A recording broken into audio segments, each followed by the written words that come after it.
Hey friend, welcome to Grounded, the vestibular podcast. I'm Dr. Madison Oak, aka the Vertigo Doctor. I am the vestibular physical therapist who is here to help you with all things dizziness, imbalance, and vertigo. In this podcast, we explore the fascinating world of vestibular disorders. Come with me as we dive headfirst into a journey to discover the mysteries of the brain, the inner ear, and the balance mechanisms that keep us grounded. Whether you've been managing dizziness for one day or 25 years, we're going to get real about what it takes to manage dizziness, handle the anxiety cycle, and thrive, not just survive, with your vestibular disorder. First, I want to remind you that this is never medical advice. Remember, this podcast is for informational purposes only and may not be the best fit for you and your personal situation. It shall not be construed as medical advice. The information and education provided here is not intended or implied to supplement or replace professional medical treatment, advice, and or diagnosis. Always check with your own physician, medical professionals, and healthcare team before trying or implementing any information found here. Hello, and welcome back to Grounded, the Vestibular Podcast. My name is Dr. Madison Oak, and this week's win of the week is, as always, going to be a fun one. This week's win of the week is by Mackenzie. Mackenzie says, a few weeks ago, we got a treadmill, and the first time I got on it, I was so dizzy and really discouraged. I am now doing 20 to 30-minute walks with a weighted vest using the helpful tips from here, and I'm so happy about it. Really slowly bringing down speed, breath work, and grounding after have really helped my confidence and feeling of safety with any symptoms that linger.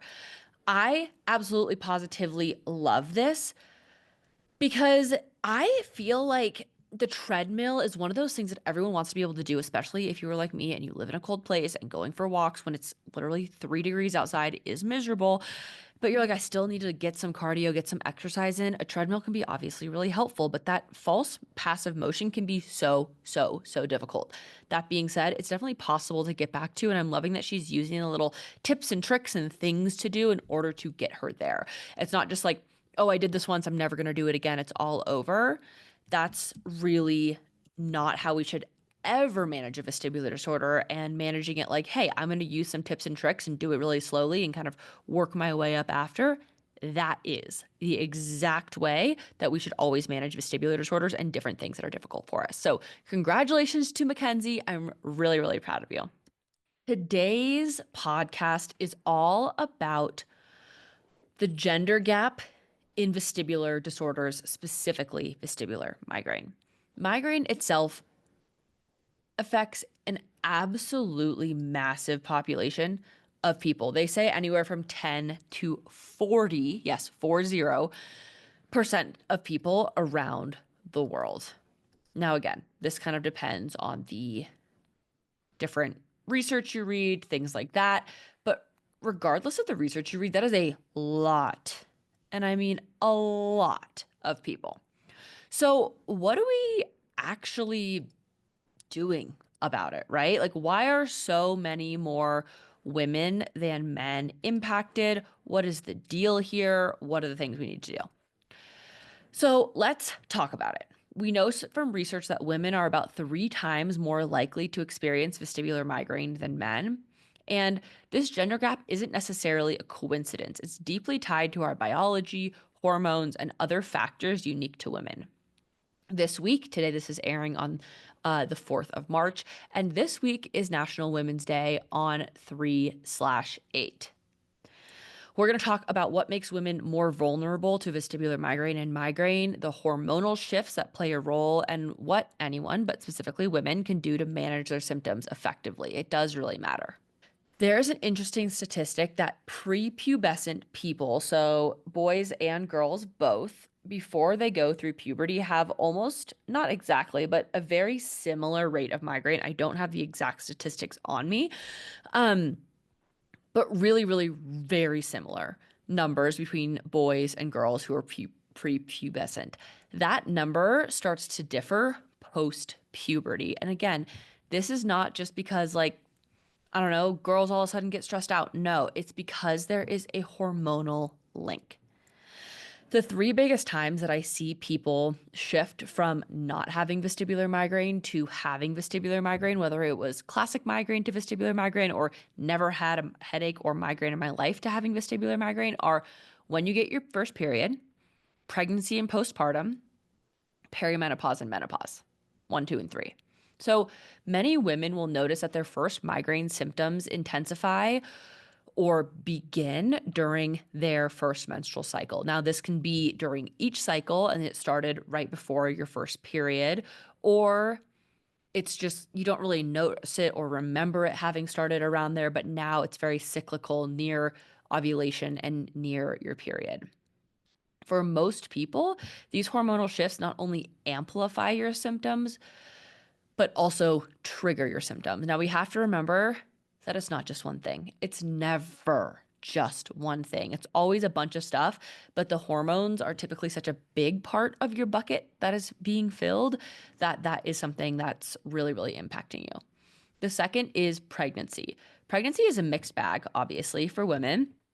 Some women find they feel perfectly fine, never dizzy, not at all during pregnancy, while others feel like it's worse, especially in the first trimester when things and the hormonal changes are most dramatic and fluctuating. Then postpartum, you are going to experience the biggest hormonal change of your whole entire life. Like when you are pregnant, you are having a slow progression up of more estrogen, more progesterone. And it's just kind of like at first, it's like crazy wild if you look at a chart, and then it slowly goes up, up, up, up, up. Then in a matter of weeks, it crashes back down drastically. Like it's not just, oh, over the next 6 to 10 months, right? It's just going to kind of like slowly come down. No, like 1 to 3 weeks, it just absolutely crashes. And we talk a lot about what how, I guess, to deal with this in the hormone module of vestibular group fit. We're not going to go into that today. That is content you can get in group. But again, this is something that is a mixed bag for women, but that really huge hormonal crash after is something that's really ignored and honestly belittled for most women, but it's something that you need to advocate for yourself for because it is a big deal. Also, during postpartum, you are now feeding a child many times throughout the day, like every few hours. I do not yet have a child, but I hear it's pretty common or pretty frequent. Not pretty common. You're obviously feeding your child, but pretty frequent, especially in the first couple of months. So that sleep deprivation and stress, even if you have a supportive partner, can further exacerbate the condition. And then perimenopause and menopause. Dr. Mary Claire Haver calls perimenopause the zone of chaos. So you're going to have your period regularly, and then all of a sudden it stops coming regularly. Maybe it comes every 5 weeks or 6 weeks or 10 weeks. And it slowly just like departs from your normal.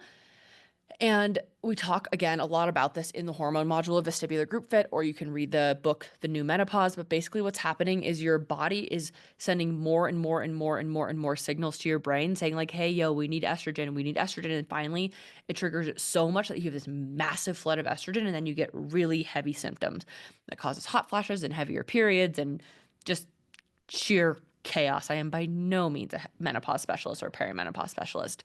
So definitely find yourself one if you maybe are in that time of your life. But once a woman reaches menopause and estrogen's levels stabilized at a lower baseline, some women will notice improvement of their symptoms, while others, if not many, experience more issues or continue to experience issues. So that lack of estrogen can be just as much of a problem as the chaos of estrogen. It's really person dependent. Beyond hormones, there are other changes, of course, that women face during vestibular migraine. We obviously know hormones are an issue, but many women are in caregiving roles where they are caring for children, aging parents, partners, both, which increases stress levels, whether or not we know it, whether or not we give ourselves credit that that is stressful. It's a big mental load. And if you don't know what mental load is, I highly recommend that you Google it and kind of do some digging there, because mental load for caring for a whole entire family, I know there's a lot of single parents out there. Everyone's family system is different. That's okay. But that mental load of doing everything for the family is a lot of mental load, especially if you are also working or in some other sort of role. And so stress is actually the biggest trigger for migraine, period. Like if you look at the actual research of what it says, people want to blame I ate a piece of chocolate or I did this or I did that or whatever. But in reality, the biggest trigger is stress. We just don't give ourselves enough credit or enough time to de-stress or figure out like what the actual issue here is and can I figure out a way to better manage stress because we're like in a very much hustle hard culture, don't rest so much kind of a situation that can lead to more frequent flare-ups and also is a giant trigger for migraine, period, and getting migraine. Besides the three kind of hormonal shift periods of someone's life, the other biggest time that I see someone start to develop vestibular migraine symptoms is after a really stressful event. Your kid is getting bullied at school, you're going through a divorce, a family member or close friend passed away. Those big life events that everyone goes through at some point are absolutely triggering and release a lot of stress into your body, whether you know it or not. Next is underdiagnosis and misdiagnosis. This is for men and women, but women are classically described in research and clinically to be dismissed, misdiagnosed, gaslit, and not heard.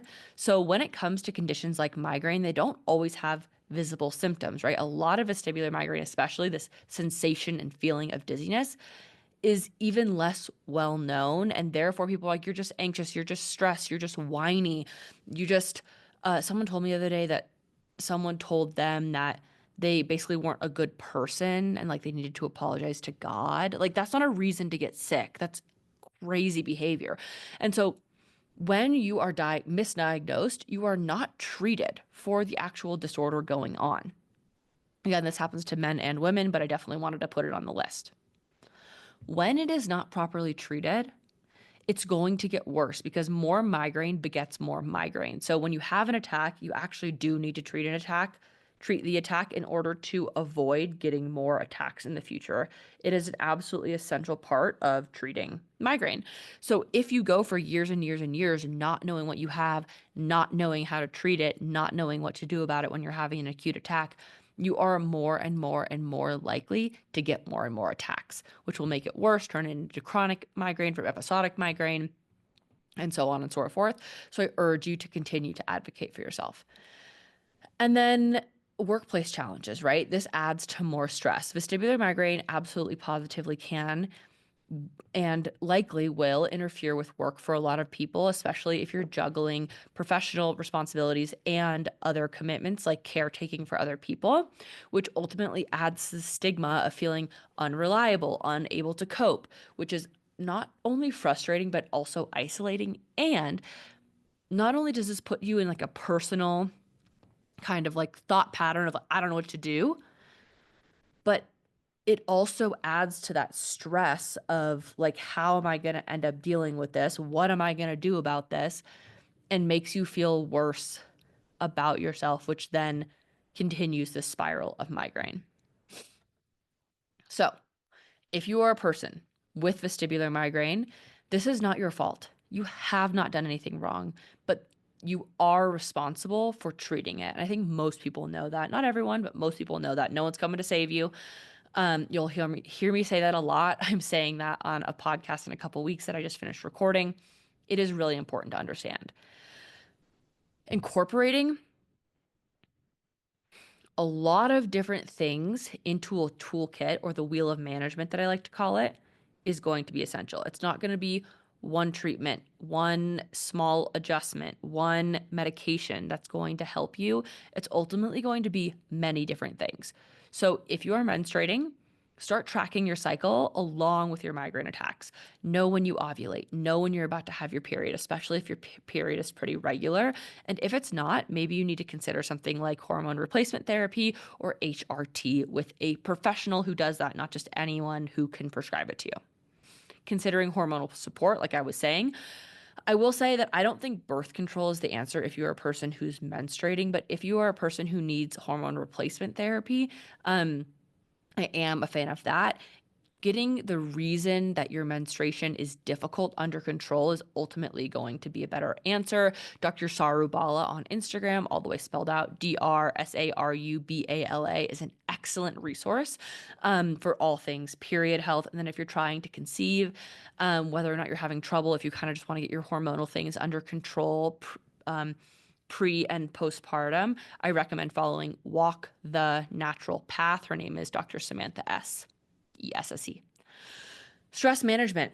Women are caretakers. It is honestly, we are oftentimes from the time we are born almost bred to be like, you are the person who is going to be caretaking X, Y, and Z. And that can be really stressful and really frustrating, or it could be something that you absolutely love that still causes stress. So knowing how to deal with that stress, going to therapy, understanding kind of what you like to do when you're feeling stressed, things like that are absolutely going to be things that you need. Next can be VRT, not always. I actually prefer vestibular group fit, not because I own it, but because I do fully, wholeheartedly believe that for people with migraine, this is a better program than shaking your head all around a VRT. This is because we help you focus on the lifestyle management factors that are actually going to help get you back to the place that you want to be. We're talking things like how to eat, how to drink enough water, how to exercise again, how to manage your stress, how to shift your mindset, how to think differently about your symptoms. Self-advocacy in healthcare. Advocate for yourself in medical appointments. Don't be afraid to push back. Don't be afraid if someone says no to you, say, document in my chart that you just denied me, that blood test, that x-ray, that MRI, whatever you're asking for. And then push for a referral to a specialist and request the testing that you need and want. Lastly is going to be community support. This is everyone's favorite part of vestibular group fit. And while we are here, I want to let you know that this weekend, the 7th, 8th, and 9th of March, we are going to be doing a sale for vestibular group fit. So if you're planning on joining this week, it's going to be 20% off this weekend only, 7th, 8th, and 9th of March. So if you are listening to this now is the time to prepare. Community support is huge from people, obviously, in your life, if you can get that. But a lot of people are like, people just don't understand. People come to group for the education and the understanding and stay for the community. They stay because the community says, hi, how are you? I love you. I'm here for you. I understand you. I get you. You're not alone. And that truly, like, I could educate you all day about vestibular disorders, literally all day. But at the end of the day, the most important part probably is going to be that other people get it. I get it. Dr. Jenna gets it. Sure. But the people in vestibular group fit, over 400 and something in the Facebook group versus there's over 500 members, but not everyone's on Facebook. Get it. And they're there to support you and tell you that it's going to be okay. Because it's going to be okay. This does get better. Yes, this is more common for women than it is for men, just like most chronic illnesses, which is really, really frustrating, but it is what it is. That being said, your experience matters. Your story matters. You matter. Advocating for yourself matters. And I'm here to tell you and promise you that this does get better. If you listen to anyone's story on this podcast, if you look at the wins that I post weekly on Facebook or on Instagram, you know for a fact that people go from I cannot leave my house to I'm walking around again, I'm traveling on planes again, I'm going back to work. I promise you, with the right tools, this does get better. I love ya. Keep an eye out for the code in your email and below, as well as on Instagram. It will be all over the place for 20% off your first subscription cycle of Vestibular Group Fit. I am here to help you. I'm here to make this better. This does get better. I love you, and I will see you on the next episode of Grounded.